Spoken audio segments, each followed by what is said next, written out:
तो राजस्थान में भर्तियों में कथित धांधली और भ्रष्टाचार से आहत होकर पिछले दिनों अपना इस्तीफा राष्ट्रपति को भेज चुके शौर्य चक्र विजेता सीआरपीएफ के सहायक कमांडेंट विकास जाखड़ ने 6 जनवरी से शहीद स्मारक पर जन आंदोलन शुरू करने का ऐलान किया है। उन्होंने भर्तियों में भ्रष्टाचार में राजस्थान सरकार को असफल बताया और पूर्व शिक्षा मंत्री गोविंद सिंह लगाया। उन्होंने यहां तक कि कहा कि सरकार के मुखिया की मर्जी के बिना ऐसा होना संभव नहीं है। गौरतलब है कि झुंझुनू के इंदिरा नगर निवासी सीआरपीएफ में असिस्टेंट कमांडर विकास जाखड़ ने 23 नवंबर 2016 में झारखंड के लातेहार जिले में नक्सलियों से मुकाबला किया था। इसमें उन्होंने 7 नक्सलियों को मार गिराया था। इसी शौर्यता के कारण उन्हें राष्ट्रपति रामनाथ कोविंद ने शौर्य चक्र से नवाजा था। विकास जाखड़ की बहादुरी का उल्लेख कक्षा 8 की पुस्तक में भी किया गया है। जिस विकास जाखड़ की बहादुरी के किस्से स्कूलों में बच्चे पढ़ चुके हैं, उन्हीं विकास जाखड़ ने भर्तियों में भ्रष्टाचार रोक पाने में राजस्थान सरकार को असफल बताते हुए इसके लिए माध्यमिक शिक्षा बोर्ड के चेयरमैन टीपी जारौली और पूर्व शिक्षा मंत्री गोविंद सिंह डोटासरा को दोषी बताया है। सबूत, मैं तो कोई इन्वेस्टिगेशन एजेंसी नहीं हूँ कि जो बत्तीलाल है, जो पकड़े गए उनसे जाके पूछताछ कर लूँ। सबूत तो सरकार के पास है, सारे सबूत हैं। अब सरकार उस सबूत को मानने के लिए तैयार नहीं, उसका क्या इलाज है?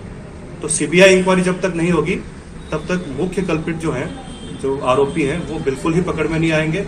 और मैं मुख्य रूप से जो आरोपी मानता हूँ इसके टीपी जारौली, जो उनके हेड थे, शिक्षा मंत्री थे, और इनके सर्वे सर्वा जो हमारे मुख्यमंत्री जी हैं, क्योंकि मंत्री की इतनी हिम्मत नहीं होती, किसी कर्मचारी की इतनी हिम्मत नहीं होती, यदि मुख्यमंत्री चाहे उसका इरादा मजबूत हो, कोई भी जाके बेईमानी कर सके। हम कोरोना गाइडलाइन का जितना संभव होगा पालन करेंगे। यहाँ पे रैलियाँ होती राजस्थान में बड़ी बड़ी, ये सवाल आप लोग उठाते हैं, तब आपको बोला जाता है कि जो भी आएंगे उसमें तो मास्क लगा के आएंगे, वैक्सीनेशन जो किया है कि नहीं किया हम चेक करेंगे, तो हम भी करेंगे।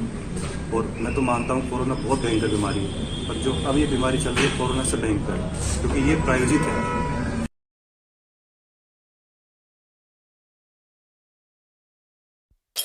स्किप करना ही है तो पेपर वर्क स्किप करो।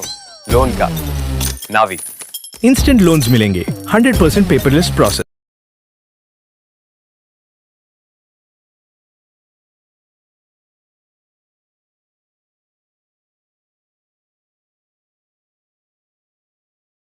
से प्लान था कि शहीद स्मारक आके और बच्चों की जो भी मांगे हैं, जो भी भर्तियों में बड़े बड़े घोटाले हो रहे हैं और सरकार द्वारा प्रायोजित घोटाले हो रहे हैं, उनके खिलाफ आवाज़ बुलंद करने के लिए यहाँ पे हम इकट्ठा होने वाले थे। तो पुलिस ने पहले हमको धरने की परमिशन नहीं दी। उसके बाद में बच्चे जो सुबह बड़ी संख्या में पहुँच रहे थे उनको धारा 144 का हवाला देकर और कोविड का महामारी का केस लगाने की धमकी देकर वहाँ से भगा दिया। तो मैं यही कहना चाहूँगा कि ये सरकार जो है ये युवाओं की आवाज़ से डर गई है, इसीलिए इन्होंने केवल धरना और जो रैली हैं इन्हीं पे प्रतिबंध लगाया है।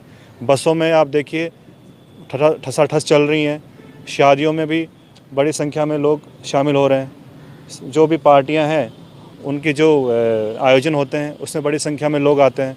केवल बच्चों को ही दबाने के लिए इन्होंने, आप बताइए डेमोक्रेसी में एक दबा हुआ बच्चा जिसका आप खून चूस चुके हो, वो अपनी आवाज़ में नहीं उठाए, कहाँ जाके बताएगा? वो कहाँ बोलेगा? वो अपने हक की आवाज़ नहीं करेगा तो कौन उसकी है ना आवाज़ सुनेगा?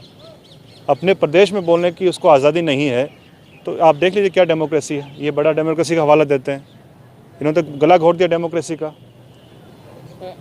फिलहाल आपको जो है अपना आंदोलन आगे किस तरह से रणनीति तय करेंगे? अभी हम जो हमारे विद्यार्थी साथी हैं उनसे चर्चा करेंगे, बैठेंगे, चाहे ओमिक्रॉन का कितना ही उसमें फैलाव आ जाए, पर अलग तरीके से सोशल मीडिया के द्वारा या ग्राउंड में जो भी पॉसिबल होगा हमसे बेस्ट वो हम करेंगे। चुप नहीं बैठेंगे, लगातार आवाज़ उठाते रहेंगे और जो बच्चे हैं उनमें अवेयरनेस फैलाते रहेंगे। हमारे साथ में सांसद किरोड़ीलाल मीणा जी जो किरोड़ीलाल जी, आज जो सही इस पर घटनाक्रम चका है उसके बारे में आपका क्या कहना है? जिस तरीके से पुलिस गिरफ्तार करके लेके जा रही रीट अभ्यर्थियों को 50,000 देखो, ये पुलिस की बर्बरता है और बर्बरता में भी ये बड़ी शर्मनाक बात है। जो शौर्य चक्र जिसको मिला हो, जिसने देश की सेवा की हो, उसको धक्का मारते हुए गाली गलौज करते हुए आप गिरफ्तार करके ले जाएं। लोकतांत्रिक तरीके से इस कड़ाके की ठंड में वो अपना आंदोलन कर रहे थे गांधीवादी तरीके से। किसी प्रकार की कोई हिंसा करीबन 68 दिन से बैठे हैं वो हुई नहीं। ये सरकार का दमनकारी चक्र है, इसे बर्दाश्त नहीं किया जा सकता। लोकतंत्र में अधिकार करने का, विरोध करने का अधिकार है, और रीट में गड़बड़ हुई है, पेपर लीक हुआ है, इसके प्रमाण मैंने मीडिया के सामने 3 बार रखे हैं जी। जिसमें एक कदम भी एसओजी आगे नहीं बढ़ी। मैंने सीबीआई की मांग भी की थी कि सरकार इन्वॉल्व है रीट के पेपर लीक में, और उसी मामले को लेकर विकास जाखड़ ने इस्तीफा दिया है। एक नैतिकता के नाते इस्तीफा देके सरकार के सामने पक्ष रख रहा है, और वो अनैतिक सरकार दमन कर रही है। इसे बर्दाश्त नहीं किया जा सकता। ये शर्मनाक है, काला दिन है। कभी कभी रिश्तों में जरूरत से ज्यादा आखिर आपको क्यों गिरफ्तार किया गया? हम भर्तियों में जो भी भ्रष्टाचार चल रहा है राजस्थान सरकार द्वारा, इसके खिलाफ आंदोलन शुरू कर रहे थे। विरोध स्वरूप अपनी आवाज़ उठा रहे थे। सब कुछ शांतिपूर्वक चल रहा था। अचानक पुलिस आई और हमें घसीटते हुए और गाड़ियों में लात घुसे मारते हुए, पेट पे लात मारी है, बाल खींचे हुए हैं, जानवर की तरह हमारे साथ व्यवहार किया और वहाँ से हमको पकड़ के थाने ले गई। तो एक हमारे साथ ही व्यवहार कर रही है पुलिस, तो स्टूडेंट के साथ तो क्या व्यवहार करते हो? इसलिए स्टूडेंट बाहर नहीं निकलता। सरकार उसको कानून का भय दिखाती है, इसलिए उसे आवाज़ उठाने में एक डर महसूस होता है। पुलिस प्रशासन ने किस प्रकार का कोई दबाव दिया, कोई परेशान किया? बस में हमको हमारे मोबाइल छीन लिए और ज़बरदस्ती हमारे साथ में कोई घसीटना, बाल खींचना, लात घुसे मारना, गले पकड़ लेना, कॉलर पकड़ खींचना, इस तरह की जानवर जैसी व्यवहार हमारे साथ में हो रहा था। तो ये कहीं से उचित हुआ? एक लोकतंत्र में क्या पुलिस ऐसा कर सकती है? ये सब कुछ सरकार के इशारों पे हो रहा था। आखिर अकस्मात क्या हुआ कि पुलिस ने आपको गिरफ्तार किया? देखिए, राजस्थान की सरकार इस बात से डरी हुई थी जो 1 जनवरी 2022 को पूरे राजस्थान में जिस तरीके से गहलोत सरकार का, कांग्रेस सरकार का विरोध हुआ, और विरोध के बाद में गांव-गांव के अंदर, ढाणी के अंदर इनके विधायकों को गांव में घुसने नहीं दिया जा रहा है। लगातार पिछले 4 दिन से इनके विधायकों को घेरा जा रहा है।